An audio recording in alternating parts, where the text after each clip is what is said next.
coaches have anything to say, Ricky, you want to start? Let's wrap anything up or say anything about the camp so far. I'm just super excited to be here, and just really excited to be able to learn from all these great minds, and even more importantly, just super happy that so many people took the time and effort to invest in themselves, and that's really awesome because that motivates me to help in any way that I possibly can. In any little way, I just hope that everybody takes as much as they can from everybody up here and just makes them, creates a better future for yourself in some way in this business. Awesome.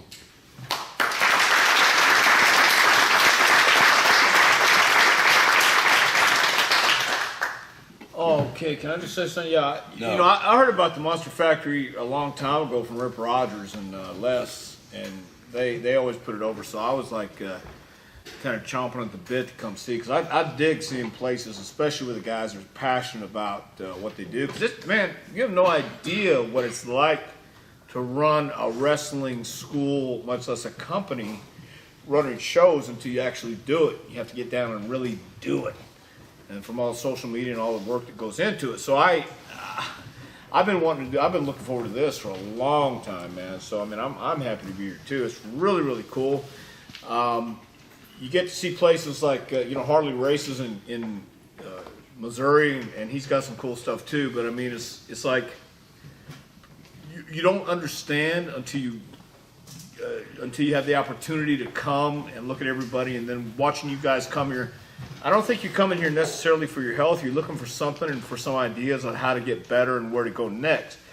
And the only way to do that is to keep coming to these places. And as Danny just said, networking, and that's how the business does work. You have to make connections. It is a connection business, and it's one you have to stay on your toes on. So I'm just happy to be here too, man. I'm having a blast.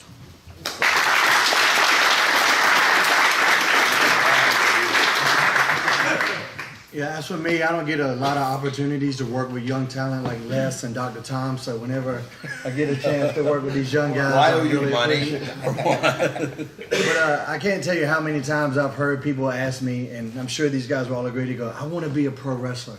And I'll just go, well, go do it. Well, how do you do it? You go fucking do it. You guys showed the extra effort that it takes by being here. It takes a lot of effort to become a pro wrestler. Everybody's got a dream. And I hear people say that all the time. I dream every night, and I don't know, that shit's easy. The hard work is getting off your ass and chasing the dream. The fact that you're here tells me that you guys actually want to achieve it. So give yourself a round of applause.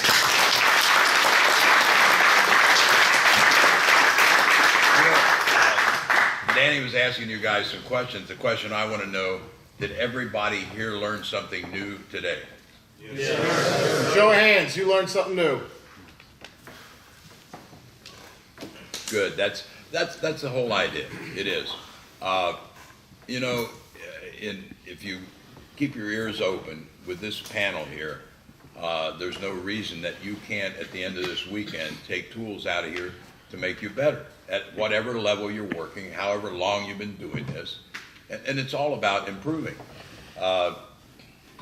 I've been in this business longer than most of these guys sitting at this table have been alive. Combined.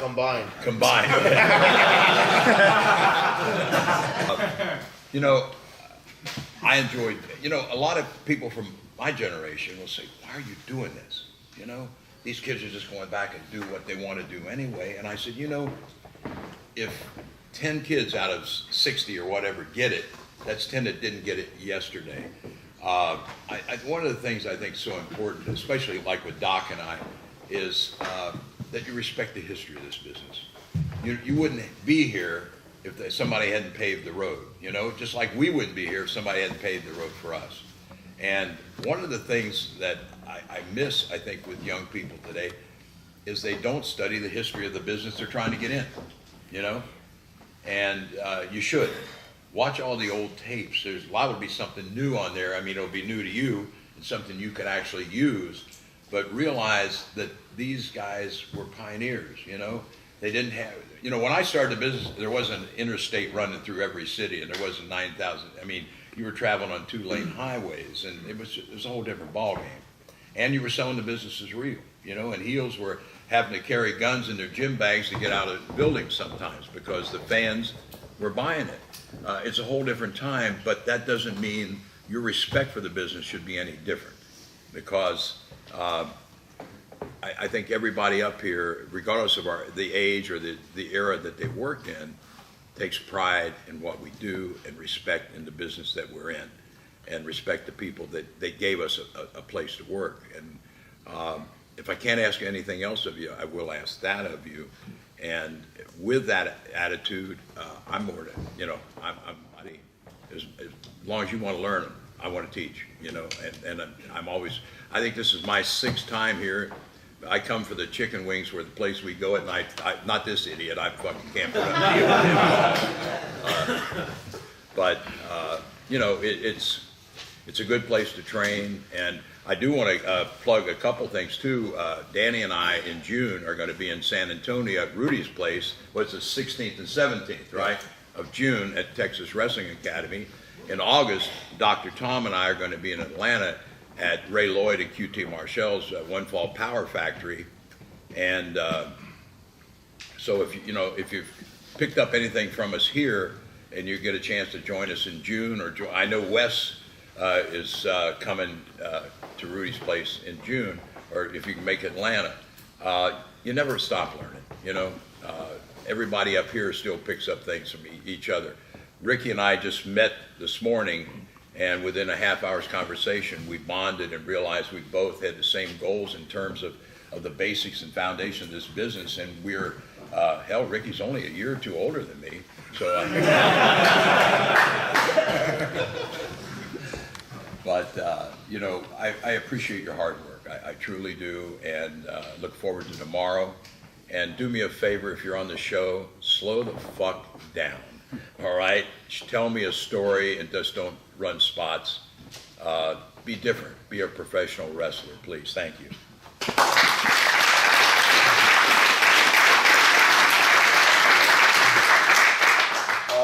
This is my 2nd time being out here, and I enjoy, you know, trying to pass on some stuff to you guys.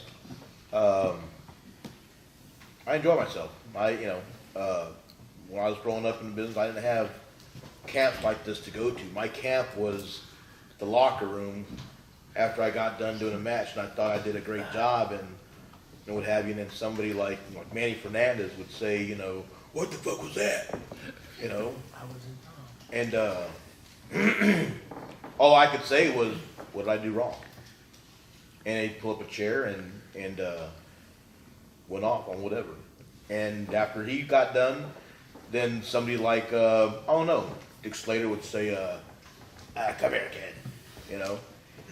And, you know, I didn't have 5, 6 coaches, you know, on a date, you know, on a camp like this. It was a daily basis. And the thing is, if I didn't listen and if I didn't improve, I didn't get to work the next day. You know, simple as that.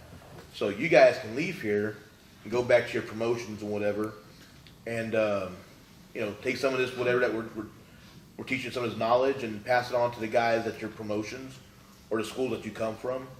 But I mean, this is a heck of an opportunity. And then there were also some guys that didn't say a word to me, you know, and you didn't know if they liked you or they didn't like you, or they wanted to fuck you up or something, or you didn't know.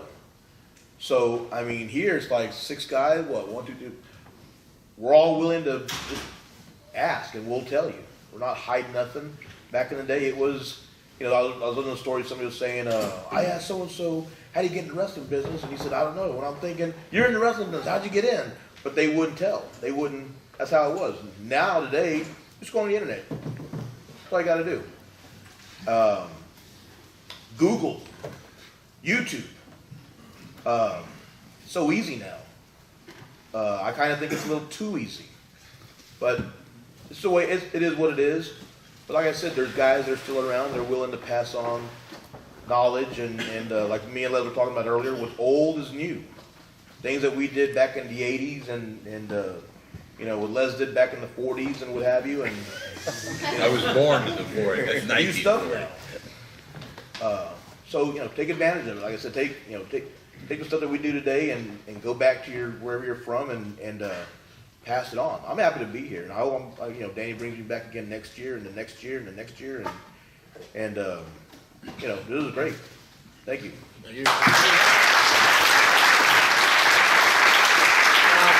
I just want to touch on one thing that Les was talking about, knowing the history of wrestling. When I wanted to become a wrestler from day one, I needed to know the history of wrestling. So back then there was no internet. I don't have to tell you that, guy. And there was really not that many things out about wrestling. There was just like Coliseum home videos, stuff like that, and then people that tape matches and traded them around. But what I would do is I would get Pro Wrestling Illustrated, I'd look up back issues, and I'd read about everything. But here's a little exercise for you guys to do. Pick an organization, AWA, NWA, WWF, whatever you want to do.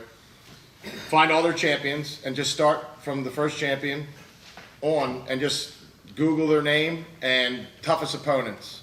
And just research, and then that'll lead you down the path to, oh my God, I didn't even know this guy wrestled. This guy's cool. I loved looking at the history of wrestling and being like, okay, this guy. I need to know everything about Superstar. I need to know everything about this guy. And it starts getting infectious, and then you just start picking up the knowledge. And that's why me and Larry bonded when I came on, because he's bringing up names that nobody else knew about, because no one else knew the history. They just knew what was on WWE at the time was Stone Cold and all that. But, I was bringing up, the Grand Wizard, Masked Superstar, Original Sheik, Bobo Brazil, stuff like that, and he was blown away, and Tony Rock and all that stuff. So knowing the history is important, and that'll help you out, because you never know if you hear somebody talking about something, because they might even be like, have you ever heard of, and then all of a sudden, yep, and here it is, oh shit, okay. And now you pique their interest, and you never know. You learn a lot by just listening sometimes, but go in there and start researching, so it's a good exercise to do.